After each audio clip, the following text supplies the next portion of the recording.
Sir, ಈಗ ಅವರಿಗೆ ತುಂಬ ಸೀರಿಯಸ್ ಇದೆ ಅಂತ ಹೇಳ್ತಿದ್ದಾರೆ, ಕೆಲವೊಂದು ವದಂತಿಗಳು ಕೂಡ ಬರ್ತಾ ಇದೆ. ಸೊ ಏನು ಹೇಳ್ತೀರಿ ಸರ್, ಏನು ಹೇಳಿದ್ರು ವೈದ್ಯರು ಈ ಬಗ್ಗೆ ಇವಾಗ ನಿಮಗೆ ಅಂತ?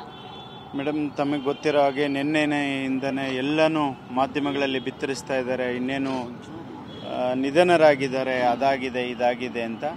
ರಿಯಲಿ ಕ್ರಿಟಿಕಲ್ ಆಗಿದೆ ಪೊಸಿಷನ್ನು. ಈಗ ಸ್ವಲ್ಪ ಸ್ಪಂದಿಸ್ತಾ ಇದ್ದಾರೆ ಅಂತಾರೆ.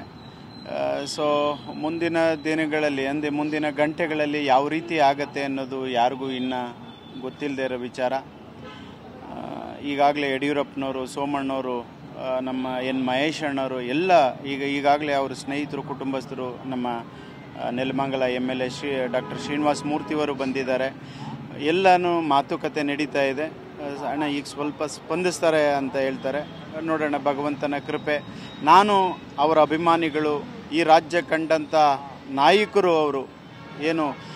ಅವರು ಈ ರಾಜ್ಯದಲ್ಲಿ ಹಲವಾರು ಜಿಲ್ಲೆಗಳಲ್ಲಿ DC ಆಗಿ, ಕಮಿಷನರ್ಗಳಾಗಿ ಕೆಲಸವನ್ನು ಮಾಡಿ ಈಗಾಗಲೇ ತಾವು ಕೇಳಿದರೆ ಹಲವಾರು ಮಕ್ಕಳಿಗೆ, ಬಡವರಿಗೆ, ದೀನ ದಲಿತರಿಗೆ. ರಮೇಶ್ ಕಲ್ಲಂಗಡಿ ಕೃಷಿಯಲ್ಲಿ 3 ತಿಂಗಳಿಗೆ 2 ಲಕ್ಷ ಗಳಿಸ್ತಿದ್ದಾರೆ. ನೀವು ಕೂಡ ಅವರಿಂದ ಕಲಿಬೇಕಾ? ಅವ್ರ ಜೊತೆ ವಿಡಿಯೋ ಕಾಲ್ನಲ್ಲಿ ಮಾತಾಡಬೇಕಾ? ಈಗಲೇ ಫ್ರೀಡಮ್ ಆ್ಯಪ್ ಡೌನ್ಲೋಡ್ ಮಾಡಿ. ಗುರುಗಳಾಗಿ, ಸ್ನೇಹಿತರಾಗಿ, ನೆರವಾಗಿ ಹಲವಾರು ವಿದ್ಯಾದಾನಗಳನ್ನು ಮಾಡಿದ್ದಾರೆ. ಈ ಒಂದು ವಿಚಾರವಾಗಿ ಈ ರಾಜ್ಯದ ಜನತೆಗೆ ಇವತ್ತಿನ ದಿನ ನೋಡಿರ್ಬೋದು, ರಾಜ್ಯದ ಮೂಲೆ ಮೂಲೆಗಳಲ್ಲೂ ಅಣ್ಣವರ ಅಭಿಮಾನಿಗಳು, ಸ್ನೇಹಿತರುಗಳು ಅವರನ್ನು ಇವತ್ತು ಬರ್ತಾ ಇದ್ದಾರೆ. ಏಕೆ ಅಣ್ಣನ ನೋಡಬೇಕು ಅನ್ನೋ ಒಂದು ಉದ್ದೇಶದಿಂದ ರಾಜ್ಯದ ಮೂಲೆ ಮೂಲೆಯಿಂದನೂ ಬರ್ತಾ ಇದ್ದಾರೆ. ನಮಗೆ ಭಯ ಆಗ್ತಾ ಇದೆ. ನಿಜವಾಗ್ಲೂ ಈ ಹಾಸ್ಪಿಟ್ಲಲ್ಲಿ ಭಾಳ ಉತ್ತಮವಾದ ಚಿಕಿತ್ಸೆ ನೀಡ್ತಾ ಇದ್ದಾರೆ.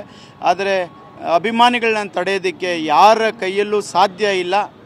ಮುಂದಿನ ನಡವಳಿಕೆ ಏನು ಅನ್ನೋದು, ನಡೆ ಏನು ಅನ್ನೋದನ್ನು ನಾವು ಕೆಲವೇ ಕ್ಷಣಗಳಲ್ಲಿ ತಿಳಿಸ್ತೀವಿ.